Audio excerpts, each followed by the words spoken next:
पाणीपाग नहीं एबे भी आसला एक बड़ खबर। राज्य में पुणी सक्रिय है आउ एक पश्चिमा झड़ 7 जाए प्रबल बर्षिब सूचना जहाँ रही। राज्य में पुणी सक्रिय है आउ एक पश्चिमा झड़ यार प्रभाव में आसंता 7 तारिख पर्यंत उत्तर उपकूल और दक्षिण ओडिशा किसी जिले में घड़घड़ी बिजुली सह वर्षा हेब बोली पूर्वानुमान करिछि आंचलिक पाणीपाग केन्द्र।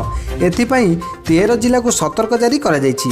भद्रक, जाजपुर, कटक, खोर्धा, केन्द्रापड़ा, जगतसिंहपुर, पुरी, गंजाम, गजपति, रायगड़ा, कोरापुट, मालकानगिरी और नवरंगपुर हालुकारू मध्यम धरण वर्षा हेब।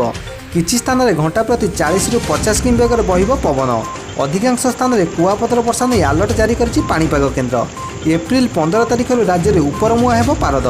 जदि पश्चिमा झड़ प्रभाव कमी जाए ताने अस्वाभाविक भाव में तापमात्रा वृद्धि होबार यथेष्ट संभावना रही। भिडियोटी जदि भल लगी आपंक भल पाया दे गोटे लाइक कर दियंतु और चैनल को सब्सक्राइब करंतु जहाँफल आमको मोटिवेशन मिले एपरी वीडियो बनाइबा।